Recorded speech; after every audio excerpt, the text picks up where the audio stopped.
Hello, good afternoon. Today we have with us a very important person, a very important visionary. Is Nikos Salingaros.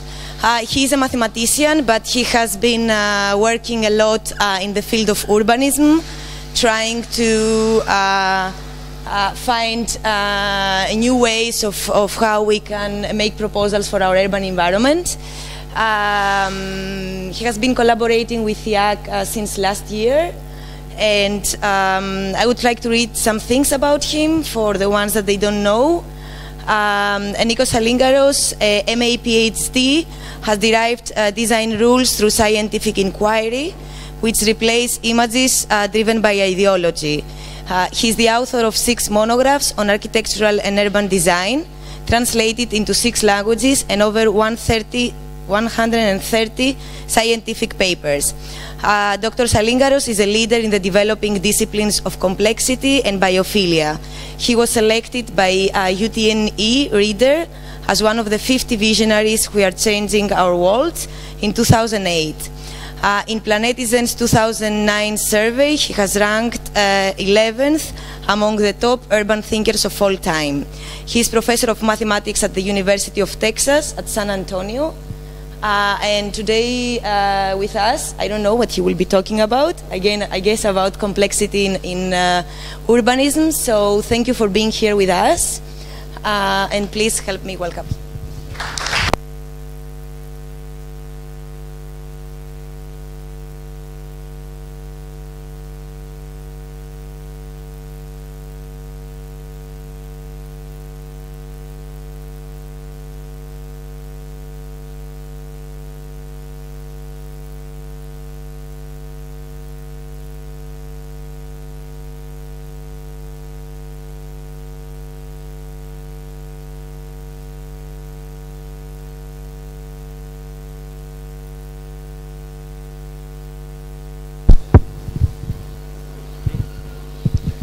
So it's a pleasure to be back in Barcelona. The title of the conference was announced. It is called Transformations, and the poster was shown. Transformations, architectural transformations. So I have prepared my talk about architectural transformations. So the process of design is basically one of transformations, and I would like to use some mathematical concepts of different types of transformations to see how the mind works in actually creating products of design.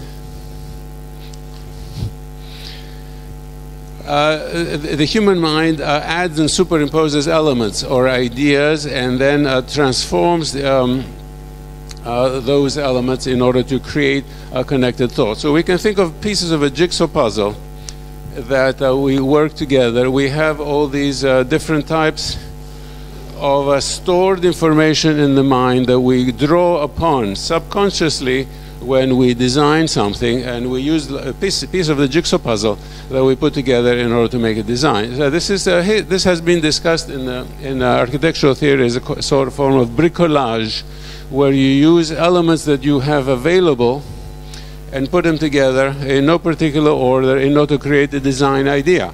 So let me take a 30-second detour to say that the idea of completely original design is much less well-founded than most people think. Because when you are convinced that you have created a really original idea, you have in fact stored in the back of your mind pieces that are within you, that you have experienced over your entire life, and you are subconsciously putting them together like the piece of a jigsaw puzzle, and in order to create what you think is an original idea, because you don't recognize it. But the pieces are hardly ever original, and that's just simply the way the mind works.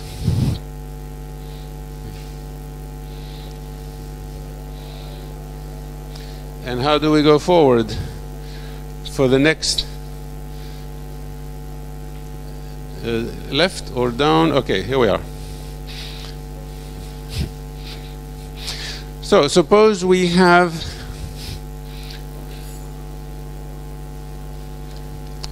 put together the different types of existing elements that we have drawn upon in order to create a design idea. These are not going to be simplistic elements, because each design element comes with certain history and baggage and internal structure. And I have shown the internal structure here schematically for each of the pieces of the jigsaw puzzle. So each of the piece of the jigsaw puzzle comes together, and then this is the original idea, which is overall. I see some people are sketching the sketches. Perhaps Areti can make these available in paper form for those people who are interested. Huh? Yes, but it took me a while to draw this, so I don't want you.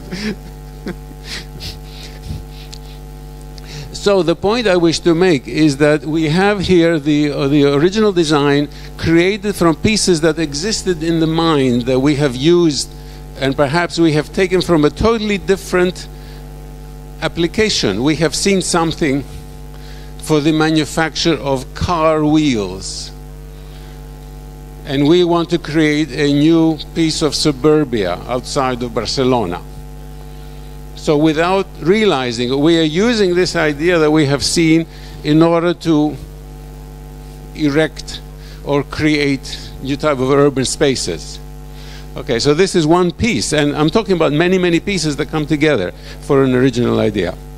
So my first point is that original ideas are not made of original pieces. They are what's in the subconscious. That's why architects and students are formed by the environment they spend their years in, because they pick up all these pieces. So if you attend one type of architecture school, you pick up a certain vocabulary of pieces. You attend a different type of architecture school, you will pick up a different vocabulary of pieces, and then when you draw upon these to create the original idea, you're going to sort of be preformed in a certain percentage about the originality of the idea that you can, simply from the concepts and images that you have been exposed to for the past several pieces. So that's the first point I want to make. The second point I want to make is that when you put these pieces together and allow the idea to evolve so as to adapt what you're actually designing, the brief of the design will create totally different connections from the original internal connections of the components of the design idea, if you allow them.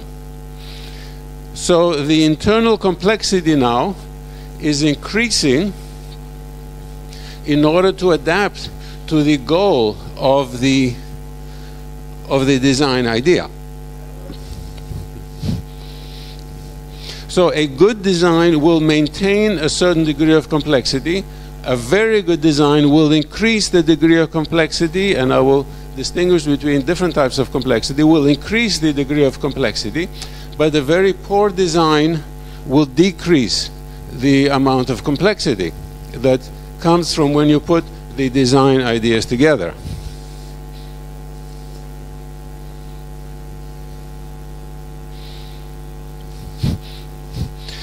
So the goal of the design idea is to achieve a certain coherence. So the coherence of the design solution is obtained by reconnecting and increasing the complexity. So far I'm talking very abstractly, but say an urban space. So there is a design for an urban space. So you draw the urban space on a plan, and it's not enough to build that space on the plan, because most urban spaces of the last century, over the whole the last century, have been drawn on the plan. They look very nice. You build them and they're totally dead, because no one has thought about the process that occurs. It is the very good architect, an urbanist, that can imagine the transformation of the space that will make it work after it is built. Because when it is transferred from the computer screen to the actual built material, the urban space, the complexity will change almost everything, and you should have anticipated the possible changes and made the space complex enough so it will adapt to the possible uses. And what do I mean by the possible uses? You have the path structure for several blocks around the complex space, and you can read about my rules for the design of urban space elsewhere. In fact, in the book I will show you. So you have the path structure that will pass through the urban space a certain way. So, and that is not present in a simple design on a computer screen, because that really comes from the surrounding, say, 10 blocks around the urban space. The structure of the geometric structure of the facades, the permeability of the facades surrounding the urban space has a tremendous influence on the use of that urban space, both for physical and from psychological point of view. The mixture and the balance between automotive traffic and pedestrian traffic will have a fundamental role to play on the urban space. So I'm not here to describe how to design an urban space, just to give an idea, a concrete example of what we mean by the increase of complexity. So if you take care of this increase of complexity while you're playing with models on the computer screen, with models with a three-dimensional miniature models that you're creating of the urban space before the urban space is built, then you have a higher possibility of success. Otherwise, it's going to evolve in an entirely different direction, and it could become dysfunctional. So the different direction is this. See, a drastic reduction of complexity. And a drastic reduction of complexity in a design means that it's dysfunctional. It's not going to work. And that is shown as a mathematical collapse, where you have a network connectivity on the left that, for reasons that were not correctly anticipated, disconnects everything to just a very simplistic. So this is the worst kind of catastrophic failure.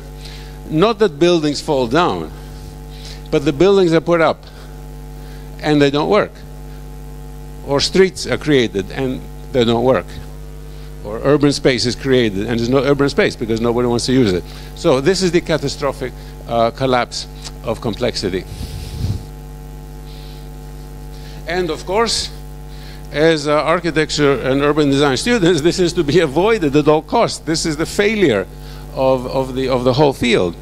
And we and you need to be able to predict if this is happening and to stop it happening, and to develop techniques for how to reverse it. Therefore, how do we increase the complexity? Complexity is going to increase because of selection rules. So we need to learn some Darwinian process here for selections. You have going through several processes in putting together your design from the pieces, and then you have to let it evolve. And how do you let it evolve? Well, you use a Darwinian process. You allow random changes in the design parameters, and you have different design parameters. Getting back to the urban space, you have dimensions, path structure, the surrounding architecture of the urban space, and the surrounding urbanism of the blocks. Three blocks each on each side away from the urban space. So these are the parameters, and if you are free, change these parameters, and still in virtual space before anything is built, you change these and notice the effect that you have. So you don't know what the effect it's going to have, so you introduce random variations. This is like the genetic variations. You have an animal, you have a mouse, and you introduce artificially, well, in virtual space, in computer space, you introduce different variations, mutations of the mouse, and then you see 100 different mutations of the mouse, and you choose the one that you like the best.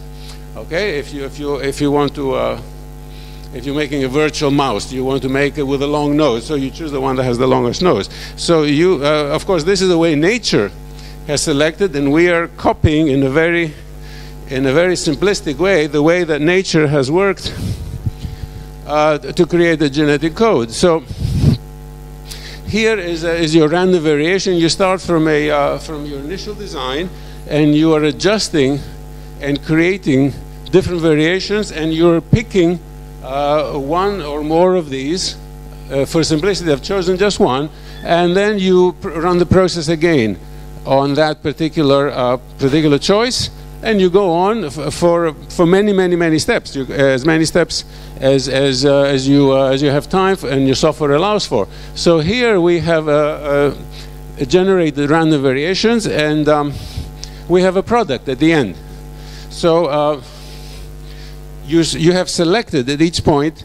So hopefully the end square is better adapted to the function than the initial one was. Hopefully. This is the whole point of going through the generation. This is called a genetic selection process, evolutionary process. Now, what happens, I don't know if you care to know, what happens when you're writing a complex software code. You can use a genetic engineering to allow the code to write itself. So what you do, you write a few steps, say in a program, in a sorting program, and then you introduce some randomness in this, and you have another program that introduces randomness in this program, which is smaller, and then you run. Say, so you have a basic program, and you introduce some randomness, and it creates a million different variations of the program, and you run all those programs. Now, you know that if you have one wrong line of code, the program won't run. So out of 1 million programs, all but 3 are not going to run because it's garbage. It's the bug, but those 3 will run. And then you compare those 3 that actually ran, do they give the correct result? And if they do, you choose one. Otherwise, you go back to step 1. So this sounds totally crazy, but this is it's a computer science technique, because the computer can do this back and forth, say 10 million times, and you know you're having your coffee, or you teach your class, and you come back, and after several tens of millions iterations, you have a program. And this program, then you run it, and you see, is it better than what you put in? And in the best of cases, it is better. So what do we have here? There are 2 different points that I want to emphasize. First is that if you keep track of the evolutionary process, then you have a genetic code, because here we have chosen the 3rd one, and then the 4th one, and the 2nd one, and the 3rd one, and the 3rd one.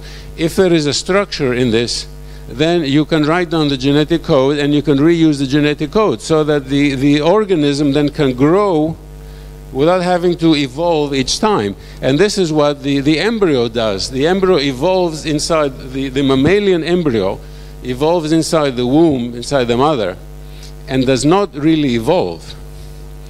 It is the phylogeny that parallels the evolution that occurred over millions of years over separate organisms, but here the embryo evolves because of the genetic code. So the genetic code has noted all the steps that it took in order to change, say, from the fish embryo to the chick embryo, to the chicken embryo, to the human embryo. And then when you look at the development of the embryo, you see the fish, and then you see the chicken, and then finally you see the human. So it goes through because it has the coding. It remembered, and the memory is in the DNA. So there's a possibility now to use this in architectural design in order to remember these steps, so that you don't have to reinvent the wheel every time. Now, let me make a criticism of the profession. So many contemporary architects, well, for the last 100 years, want to reinvent the wheel all the time. But it just takes enormous amount of effort, and the results are not always very interesting. So what we can learn from science is that you don't need to reinvent the wheel. You can be extremely original, but using memory of things that have worked. And this goes directly now to my friend Christopher Alexander's work, which I will get into later. But I want to say another point now. In computer programs, a genetically evolved algorithm will be unintelligible. What does that mean? A computer program will sit down and write a computer program to do a certain task. Say, a sorting algorithm will sort a list of numbers from the smallest number to the largest number. So the computer program sits down and writes something and says, okay, this program will do what I wanted to do. And I read the program, of course I have written it. You give it to your colleague, he reads it or she reads it and says, oh yeah, I understand it. It's a sorting algorithm. I understand how it works. But if you allow it to evolve, to get better, you can cut down the number of steps. Say from 100 steps to 30 steps. And a human could not do that because a human programmer wrote code for 100 steps. The genetic evolution of the program reduced it to 30 steps. But when a human programmer reads this, they say, I can understand what's going on. The code here doesn't make any sense, but it works. And it works more efficiently than any one of us could have written it. So the evolutionary process makes it ununderstandable to human programs. It makes them more efficient. Therefore, something that is more efficient, has a better design, does not need to be understandable. I'm saying something that could have deep consequences.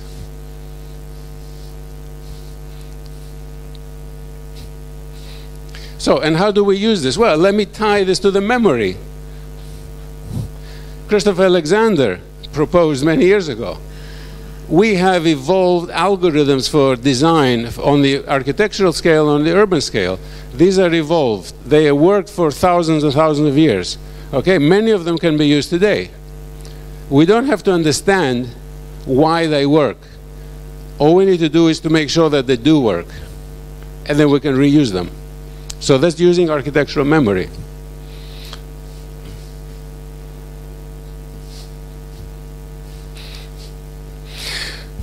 Now, let me go to a totally new topic here. The process of design. What many students and architects do is they create something on a small scale on the computer screen. If it's a good architecture school like this one, they will take the design from the computer screen and actually build a model, reduced model, which is better because then you can look all around on the computer screen and you can do something horrible and it may look good, but it could be horrible. Making the three-dimensional model is one step closer towards evaluating. But then what do you do? Well, then you scale it up. But there's a problem here because complex systems don't scale up. Only very simplistic systems scale up. And what we are saying is that scaling up, say, a model of a new region of Barcelona that's this small, to build it on a real scale, it will have totally different properties. And it could be good or it could be a disaster. So we need to know how to scale up a complex system. And that, I'm afraid, is not taught in any of the schools that I know. So the problem is one of how to scale up a complex system. And we can learn from biological systems here on how to do this.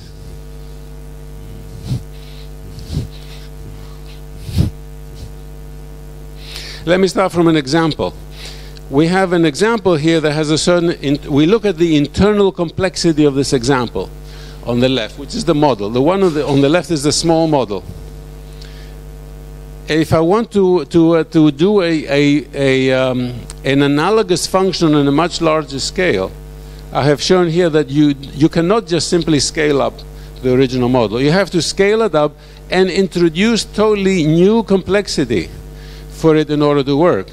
And I have shown that very schematically by just many more nodes in the scaled up version and many more connections in the scaled up version. So we need to be aware of how complexity scales up and not just do it visually. Visually it doesn't work because what are we dealing with? We're not dealing with sculpture. This is an architecture school, okay? Not a sculpture school. I give talks in some architecture schools and I think they're doing sculpture, but architecture has to deal with human dimensions that don't scale, okay? The human is fixed, so if you scale up a building to the one-to-one level, the human being has to experience the spaces, the curves, the dimensions, the pedestrian flows. All these are something that cannot be seen on the model. The intelligent architect will try to anticipate this, but it's extremely difficult. But that's what the student has to learn, and the practicing architect has to learn how to anticipate these extremely difficult parameters that will affect the success of the space, of the movement, of the individual room, the building, or the region of urban fabric after it is built. And I keep coming back and hitting the same point. The increase of complexity has to be very, very carefully anticipated by using many, many rules and guidelines. And where do we find these rules and guidelines? Well, study biological systems, study the work of Christopher Alexander. I have written many papers on the topic. All of this stuff is so far sort of on the periphery of architectural curriculum. It's not on the mainstream of architectural curriculum. So here I want to sell my friends' ideas so that to advise architecture students to pay attention to this stuff that exists on the periphery, because I think it should be central to the architectural curriculum. So let's see here a lesson from biology. We have an organism that grows following a genetic instruction. So a very pretty organism. Well, all organisms are pretty. Why are organisms pretty? Because we are organisms and we connect in a very essential mathematical way. So when we see another organism, it defines our sense of aesthetics, unless our sense of aesthetics has been biased to hate natural things. And some people have been biased to hate natural things. But if we are unbiased, we see this organism and say, this is very pretty, because we identify with them. Parts of our cells are made exactly like this. So we identify with that, and it is the origin for our aesthetic sense. Okay, so we see now how the complexity, the point I want to make with this slide is the complexity increases as the organism develops into the mature individual.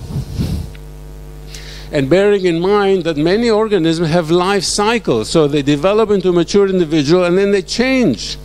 Okay, the caterpillar becomes a butterfly.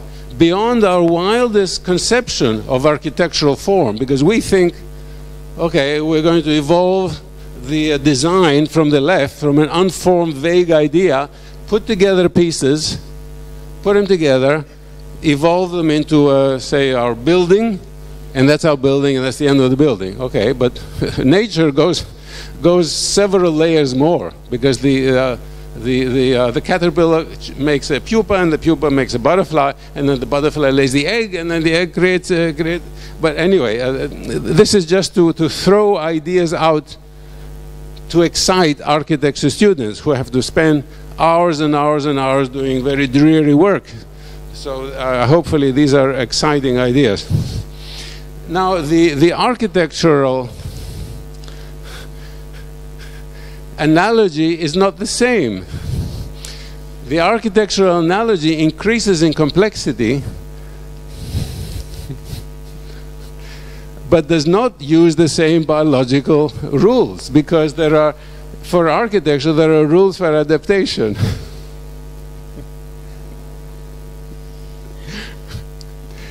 Are there comments to be made at this point? It's an Orthodox church, which is very similar to the Romanic Catalan church. So it's very appropriate here. Well, here I want to say that the increase of, I hope I have convinced you of the necessity for increasing complexity as the design goes along, and having this increased complexity in mind how the project will scale up to one-to-one eventually when it's going to be built. But the increase of complexity follows totally different rules. These are not the biological rules. The biological rules for increasing complexity can be used as an analogy, but not to be copied. And this is really now comes to the title of my talk, Transformations. You cannot transform biological form into architectural form, because different rules of selection apply to the architectural form, and these are ones I have mentioned previously. Let me mention them again.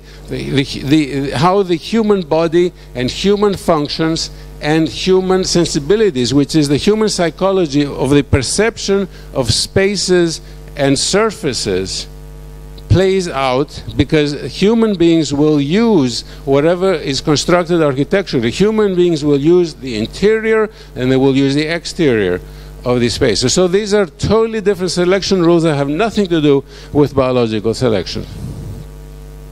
So this is at the same time a criticism and a way forward that I'm suggesting. Namely, I see in the work of this group of students in this school, or perhaps even during the whole life of the school, a very healthy attempt to learn from biological complexity. This is wonderful, because the future of architecture depends, I think, upon learning from biological complexity. So that's the positive thing. The warning is you cannot just copy biological complexity, because the rules for selection for architectural complexity are totally different. So we need a separate set of rules for selection for architectural complexity that will make it work, that will make it efficient, that will make it functional, that will make it so that we can identify with those materials and with those spaces. And simply to copy biological complexity will give us a sculpture that is not alive, okay? Because we are making a sculpture. And a sculpture, again, is not architecture. There is space for sculpture in architecture, but sculpture is not the same as architecture. And here I may disagree with some other eminent speakers who have given you a lecture here. So I want to sum up, and then I'll open the floor to discussion about the age of this church here. And because I want to hear feedback from the students and how we can use these concepts to apply to your own work. So the architectural systems that are going to be a solution to an architectural problem that is facing humankind today will never look like the biological systems, but will have their own form. So in the time I have spent to see the project of the students of this school over the last year or so, and the projects I have seen here, I see something that's moving in the right direction. There is a complexity. There is an evolution of the complexity. There's an attempt to grasp the complexity and to apply it to solve the problem of architecture, which is a huge problem. And in a larger dimension, the problem of urbanism, which is one of the significant problems facing humankind today. To throw out the words so many times abused, sustainable urbanism, biourbanism, what does that mean? It means, all it means is efficiency. Because if we are rich, to use an American expression, filthy rich, we can create any city that's totally absurd and make it run by stealing all the oil from countries that have oil, okay? But that's not sustainable. So the goal of future architects and urbanists is to create an intelligent city, intelligent in the sense that it will work with a minimum energy expenditure, because we have put that into the design, into the construction, so we don't have to waste all the oil, and the little bit of energy that we have, we use it intelligently. And if there is a fluctuation in the energy supply, okay, we can adjust rather than have a total collapse of the urban periphery of a major city, okay, in an unsustainable situation. So we can use these lessons for complexity. So to get back to the models that I have seen from this school here, they're going in the right direction, in the intelligent direction, and they're on the verge of breaking through to something important. Why do I say that? Because when they break through, it means that students will start to write down the rules for adaptive complexity for architectural design, which are different from adaptive complexity for biological design. And then they will stop using biology as the template and use biology as an analogy and do the hard work of evolving and writing down the rules for creating architectural complexity so that the buildings really become adapted. So I see here projects that have wonderful insides. The internal complexity is wonderful. The external complexity reminds me of other projects I have seen in high-name architecture schools around the world that are absurd. Now, those projects don't have the adaptive complexity of the inside that I see here, because you're working from the inside out, which is the right way to do it. So those projects here that I see that have a little silly outside, that will change, because as the project evolves from the outside, from the inside out, it will determine its own form, and that will be the breakthrough. If the uses of if the evolving complexity from the inside out, driven by the human needs and the human dimensions and the human sensibility to the forms and the surfaces, when those drive the project, then the whole external form changes, and then you get the real evolution and you get the real results. And if we go back to my first slides, if whoever is doing that project is clever enough to note down the genetic information so that can be repeated, then you have something extremely valuable. Because what does that mean? It means that you can email the genetic code of that successful evolution to a group of people in Paraguay, and they can build this wonderful project. Okay? They don't have to evolve it on their own. And I think things are going in this direction. They're not there yet, because I'm afraid many of my colleagues don't think of what I have just said today. They think still in images, in copying. Okay, there's confusion, a lot of mixing architecture with sculpture, architecture with fashion. Some people are very famous and say nonsensical things, and then students try to copy this and they go down a dead end, so it's a wasted effort. But things are getting better, and on the urban scale we have the selection that is occurring now with the peer-to-peer type of design, where there is an open collaboration, where the that have evolved in communities that are self-building. What the architectural establishment has for many years ignored, but now they're paying a tremendous amount of attention to, because these are solutions that have evolved for free, okay? Like 10 generations, human generations of solutions that have evolved, and we see that the solution is there, and it's codified, and we can reproduce this. Okay, if we can get the genetic code, we get the solution, say, that has evolved in the mountains of China, and we get the genetic code, and we read the genetic code, and we say, you know, we can change this to apply to Ecuador, because we changed that part that has to deal with locally available materials, with the climate, with the socio-cultural use that the people do, because the Ecuadorians in this village are going to be very different from the Chinese living in this mountain village. Okay, we can do that. So we can send that code and have the people self-build their houses there. And we have a group of urbanists who are trying to do this, to spread the code, the free open source code, in order to build new urban parts, not slums like we have done up until now. We have allowed people to do up until now, but with the government or non-governmental organizations, the help in order to go in, understand the self-building process, and help with what the local builders cannot provide, which is infrastructure, but not imposing the infrastructure. Working with the people who are building their own environment in order to give the infrastructure to blend in with this. And this is, of course, a totally radically different model that has been applied by governments for the last 100 years, which is you have the slums, we ignore them, and then whenever the government has elections, they go in with the bulldozers, and they bulldoze everything. Those people then go somewhere else and build the slums. This is the most wasteful example of human energy and creativity that's possible. And when the government does interfere, well, they get the brother-in-law of the minister of the environment who owns the cement plant, and they build some towers, and they put the people in, and of course the people after a while destroy these because these are prisons. But that's a different talk. So let me conclude now with the complexity, and I would like to open up for discussion and hear some feedback from the audience, and I would like very much to respond to specific questions. Thank you very much.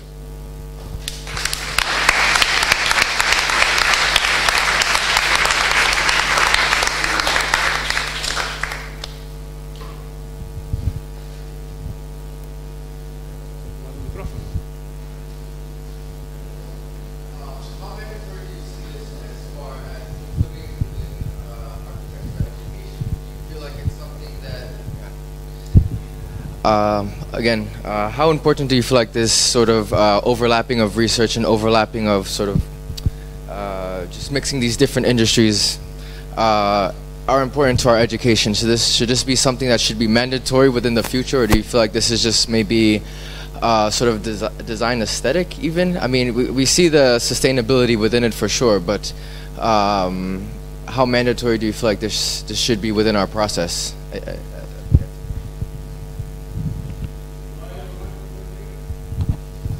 Yeah, you do.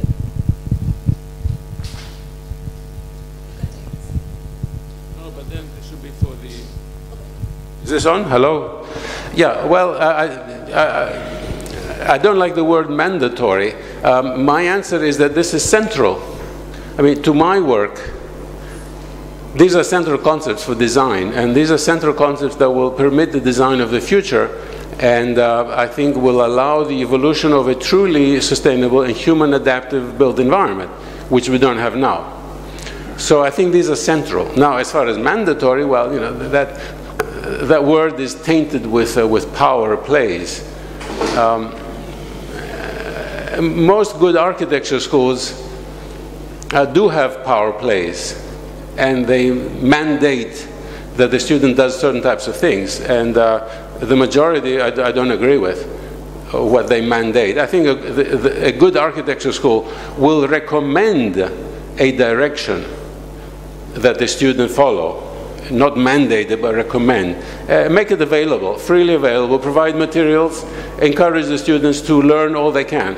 Because after all, what is architecture school? Architecture school is not like medical school. Okay, architecture school is not well defined. Students come, they learn many things, and at the end, are they capable of designing a good piece of the built environment? Most are not. So it's good to expose students to many different things, but I think that different things than are emphasized nowadays in general should be emphasized and made available. So that's a little complicated answer to your question.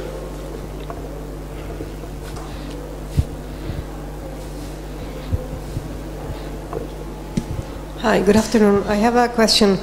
Could you provide some concrete examples of successful user-generated urban spaces, as you were mentioning before? And could you identify common aspects across these examples? Thanks. Thank you. Designing urban spaces, that's the topic of one of the chapters of one of my books. And that ties back to research by Christopher Alexander from the 70s, and a more recent work by Alexander from 2004. So the material is there. As far as I know, it's not used by in most architecture schools except by my own students. But the material is there, and I'll be happy to show you. Oh, incidentally,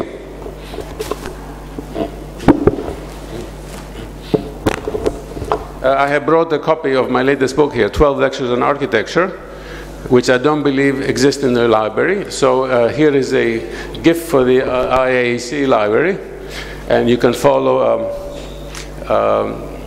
some of the bibliography from there.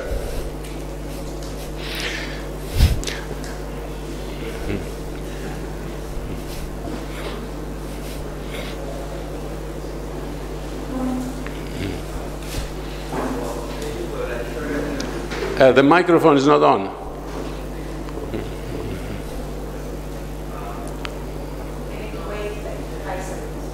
Hello. Thank you for the lecture and the beautiful sketches.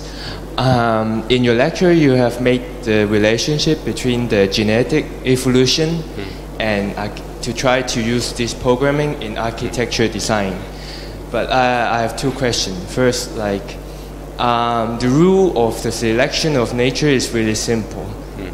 What remains here today, like all of us, is the survivors. Like dinosaurs die because they can't survive the environment. But okay, I understand this graph you made for the evolution of architecture, but how do we select them? Do we select them because they are energy efficient, because we like them? And in your lecture, you talk about human needs. And sometimes our needs is really abstract and intuitive. Say, I like red because I like red. So how can we select those products we have after we do the programming and evolution? Yes, a very good question. Well, the selection that we can learn from is the selection that occurred in traditional societies, where the practical architecture, not the monumental architecture, the practical everyday architecture was selected for the same natural reasons, is that if it was too energy efficient, then the houses were abandoned or changed. Okay, so a society that has been around for 5,000 years and has certain typological form language, that means that these are energy efficient for that society and for that those local materials in that particular social cultural point.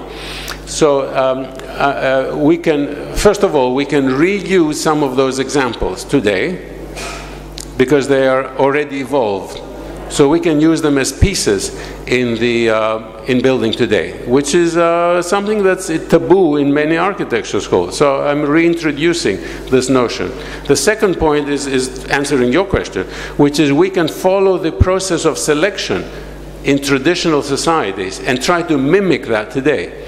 So because traditional societies did not give preference to something because they thought it was exciting, they gave preference to something that was energy efficient, because they had to go through the winter and they had to fight wars, and they had to till the fields and have heating. So we have to use those, a parallel selection process as traditional societies, which is different from what's happening today. We are so wealthy today that we can afford to build all monumental architecture. Okay, even apartments are built as monumental architecture. But monumental architecture, say the pyramids, were built on a whim. They were energy wasteful because some figure of power decided on a certain design which had an aesthetic appeal, and they built it and wasted enormous amount of money and several 100,000 lives of the slaves who carried those stones. Okay, but today we are building office buildings monumentally rather than energy efficiently. And I hate to say this, but it's true. Building a monumental office building and then putting a few solar panels on the roof, that's a deception. It's ridiculous. Okay, we have to start from the inside and go out rather than build something that's completely inefficient and then put a Band-Aid on top. So the selection process, you have to go back to the architectural selection that occurred in traditional societies, and that's where the lessons lie in order to adapt it to the world today.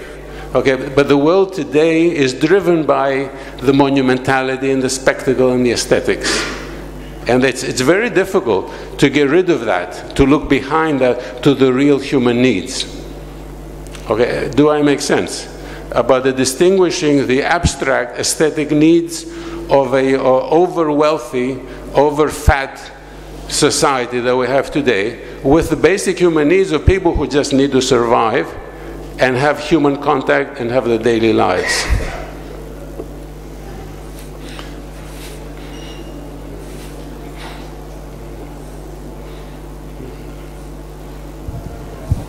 I have a question. You have spoken about architectural memory when we are designing and rethinking our cities.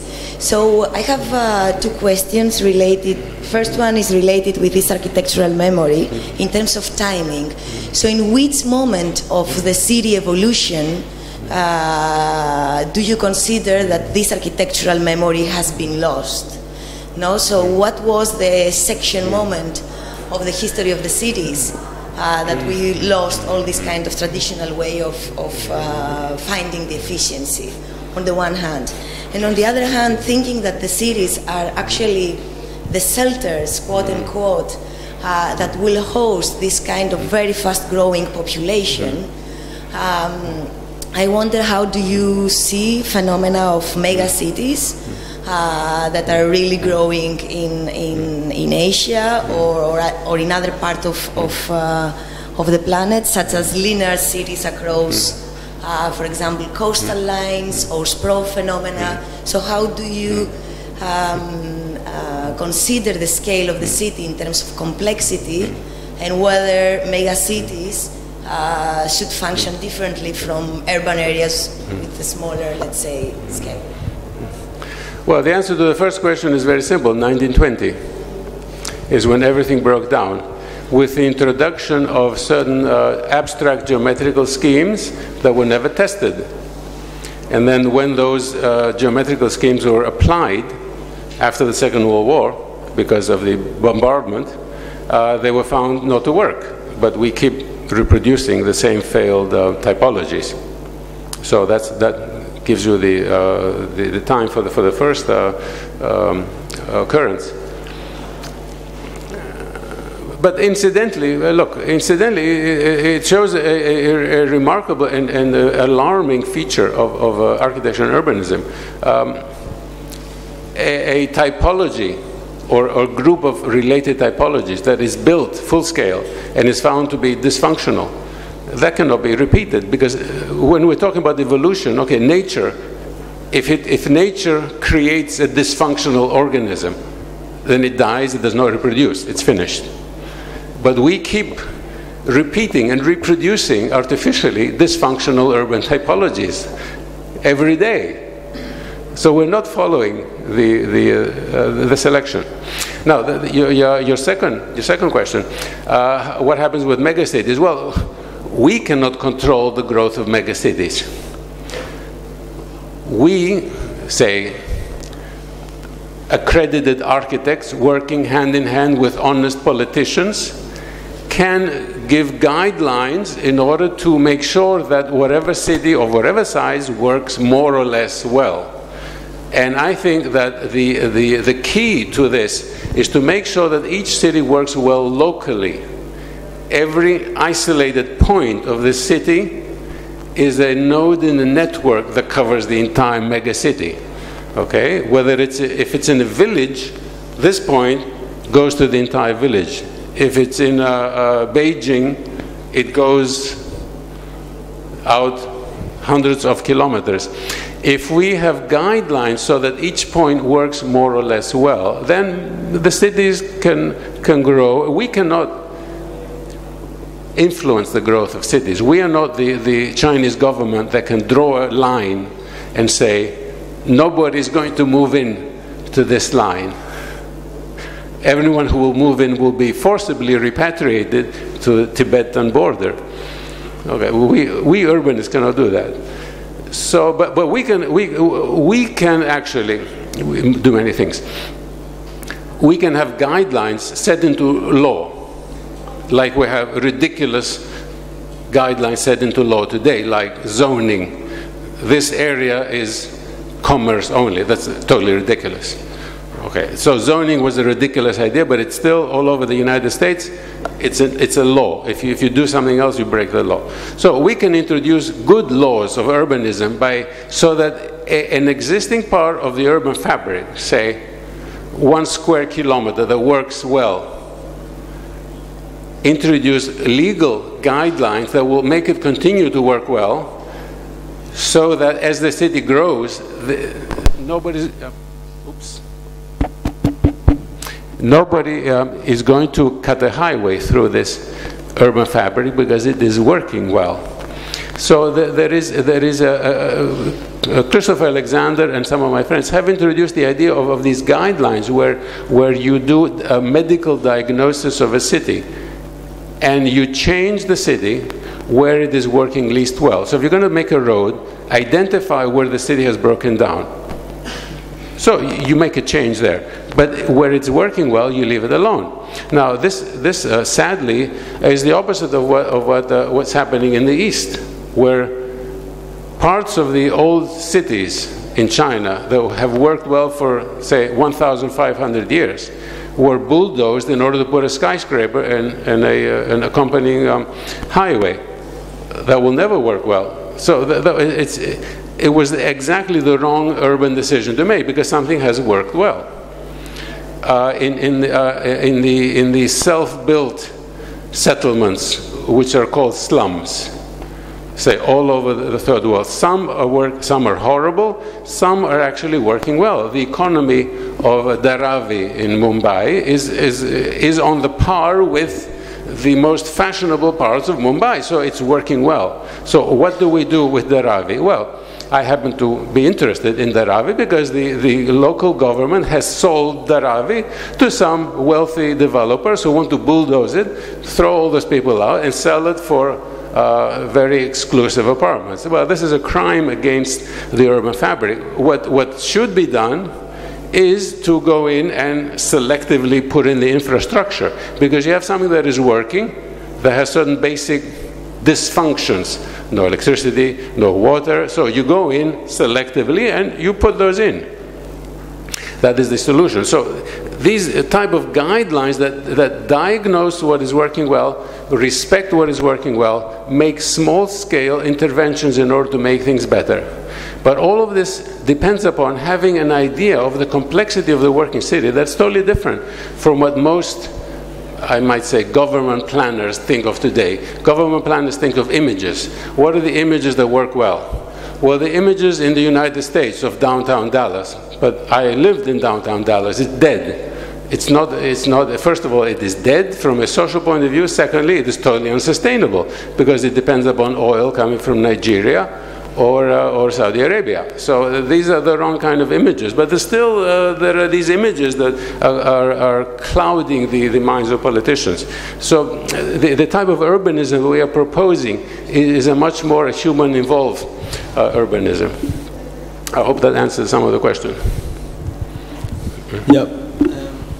I have another question, and it's related on you are talking about that, like about cities, like how we have understood it until today, let's say, and grown under let's say a system or under economical and productive system that gave us the possibility to, let's say, develop this industrialized world, no? And if we think backwards, in looking towards how cities or human settlements have been built, has been very well related with the technology that we have accomplished. And this technology generating economy, and we gathering around this economy, no? And maybe this is the cities of the last century. What happens now with the, let's say, how we introduce here is a topic, but how we introduce here the internet model. How do you think internet and or let's call let's say the cross information that is going everywhere and is generating a new models of economy and production, how is going to shape the new cities? Are we going to still live under the same basis? It's about public space, living, working, or how this is going to be reconfigured or could be reconfigured?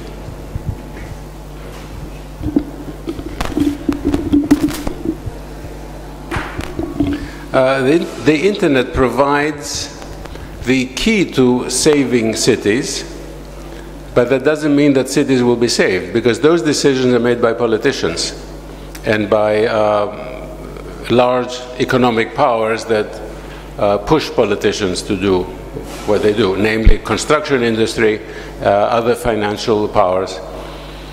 Now, the internet can save cities in two different ways, and they're both complementary.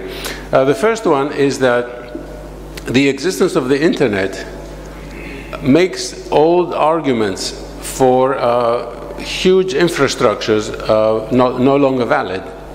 Because the internet is an instant connective mechanism all over the world. So the physical transport of people and goods becomes much less than it was, say, after the Second World War in the 50s and 60s, when the worst urban atrocities were committed. The world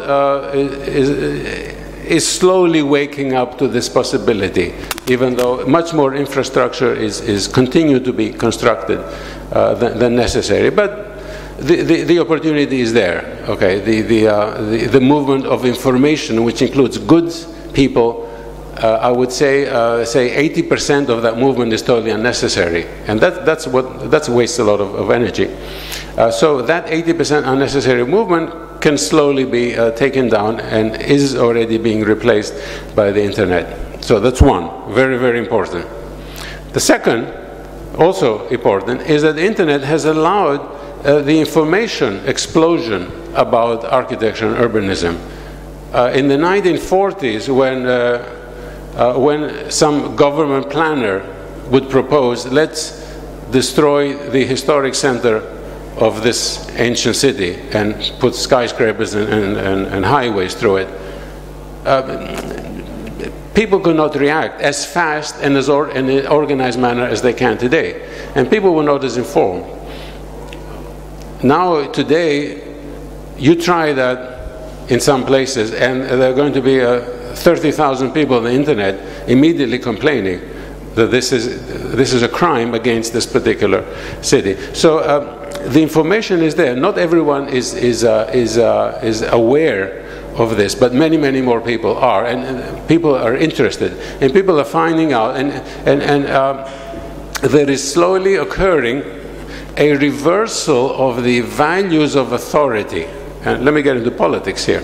The values of authority, whereas in the 1950s, somebody in a suit with like me, in a suit with a tie, with a black tie, okay, black suit with a black tie, would get up and say, we have to destroy all these historic buildings and build a skyscraper in the middle of downtown, because the new type of urban thinking says that this will be the best thing for our city. Well, this was an authority, and next to the authority stood the mayor, and they said, well, we'll do it. And some people would say, you know, this is horrible, but they did not count. Whereas today, when somebody says something ridiculous like that, then there are 1,000 people who will say, but these are ideas that were totally wrong, that were tried in 1950, 1960, 1970. They destroyed cities. All the promises made for the urban functions later were not fulfilled. So these are just wrong typologies. Let's not use them anymore because they have failed. You cannot give us again the same failed topology. So many more people now are informed through the internet, and they can go, if they're interested, even if they're not informed, if they're interested, they can go on the internet and read articles by Christopher Alexander, myself, the New Urbanist. 100 different people have written articles so that the average citizen can read on the internet all these articles and realize, wow, you know, it doesn't make sense to destroy this and build some failed typology. And also that their own particular piece of the city can be made better by certain changes, and these are the changes. So the ordinary citizen can understand now, has access to the information, and is empowered through the peer-to-peer process, is empowered because the peer-to-peer process tells the average citizen, you are capable of standing against the world's most famous urbanist, or the official urbanist of the city of Shanghai, because you understand as much as this person does. You don't have the technical knowledge, but you understand if it's going to be a big mistake or maybe it's going to be something good, okay, because intuitively, and you have all these examples. So we're giving power through education, through the availability of information that was not shared for many decades before. So the people had to take what they were given, and what they were given was very city unfriendly. So those are the two positive things that the internet has brought.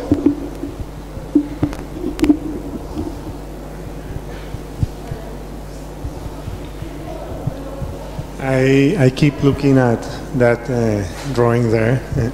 So I'm wondering what would be the way for architecture for increasing the complexity? What would be the way distinctions would work in architecture differently than that drawing there? I don't quite understand your question. This is an example of something that is leading to what was recognized as a Romanesque church. It just turned out that way. This is just to show the difference with the previous slide that had an organism. Okay, so the lesson from this example is that the architectural selection will give something that does not look like an organism. It looks more like a traditional building. I keep coming back to that. I did not come to Barcelona to talk about traditional architecture. But evolved solutions in traditional societies have to be reused because they are the genetic material. Okay? They form pieces of the first slide that you use. Why not use them? Well, I know very well, in many, if not most architecture schools, if you use a piece of traditional solution in your project, you're automatically marked D, because you're not allowed to use a piece of traditional solution. Why? Well, it's just a fashion. Okay, but if you remember one of the other slides, you put in the piece of traditional solution and you put in some totally innovative stuff. And then you let it evolve, and it's going to be totally original. So using pieces of traditional solutions does not preclude originality if you know what you're doing. You evolve the complexity, it becomes totally original. Okay, but I have seen architecture professors who come to a model and they see something that resembles a traditional typology, and they say, no, you fail because you're copying something. Well, I'm not suggesting copying, I'm suggesting using this process and using an ingredient of something that has evolved.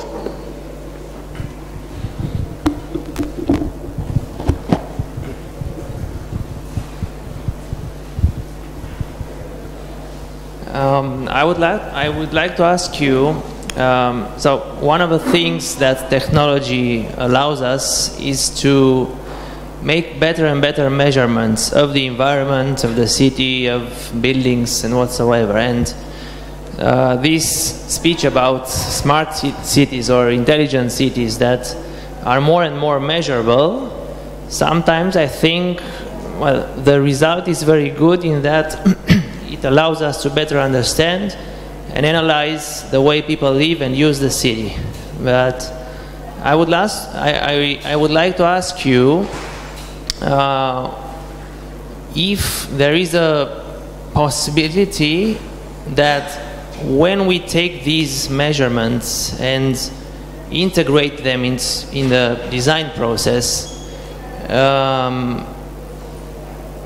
in relation to the things that we cannot measure, isn't there a big risk to have a really big fracture in the design process?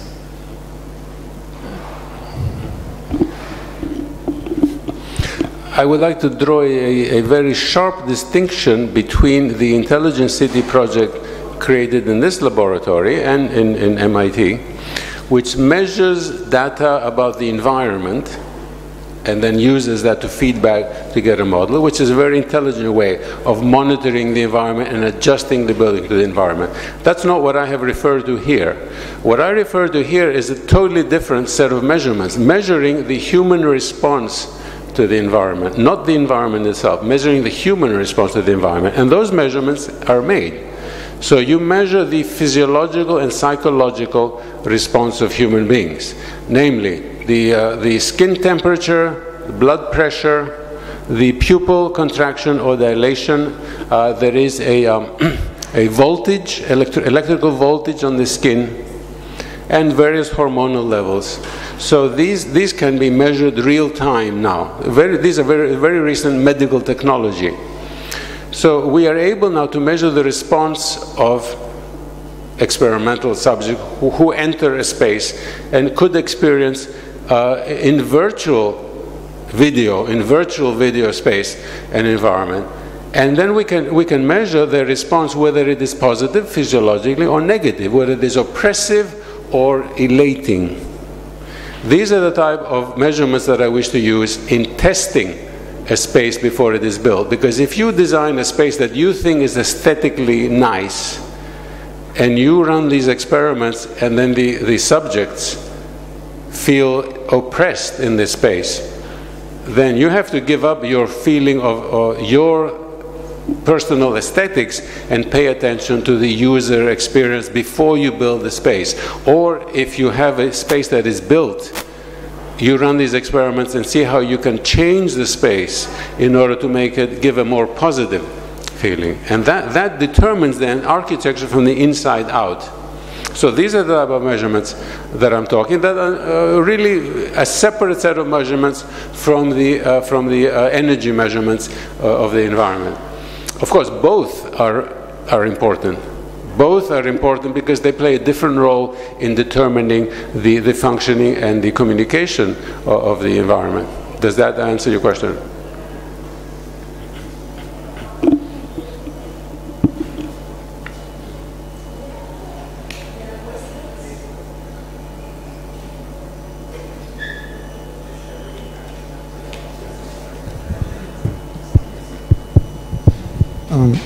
In today's times and the times to come, what do you think is the role of art in architecture? Art and architecture are inseparable, the one and the same thing. Unfortunately, art today is dead. It has been replaced by certain fashions which are not really art. They don't represent art. Let me be nationalistic about this. Art was created by the Greeks and independently invented by all cultures around the world as a human creation of physical objects, whether sculptural, textile, paintings, rhythm, music, dance, that give back pleasure whenever those humans engage in them. For the last, since 1920, since the great break of cities, art has become either silly or ridiculous or ugly. So what is presented as art today is not really art that can be helpful for architecture. So the answer to your question is yes, they're the same thing, but what we see in the newspapers as art is not art. So that cannot help architecture, it can only damage architecture, and it has damaged architecture. Because if you want to do an artistic building and you take as a model art that is made as a joke, and people can make a lot of money by making something that is ridiculous, and they sell it for a lot of money. But it's essentially a joke for the gallery owners to make money. But if an architect takes that and uses it for the inspiration of the building, then the building becomes ridiculous. So there is we are in a difficult time today because art is not appreciated for what it is. And that, unfortunately, I mentioned all the different arts. It has the contemporary arts today do have this silliness and ridiculousness throughout the whole thing. You have music, dance, the visual arts. So you need to go back to arts that give a physiological reward, a positive reward to the user, and that kind of art can be used in architecture.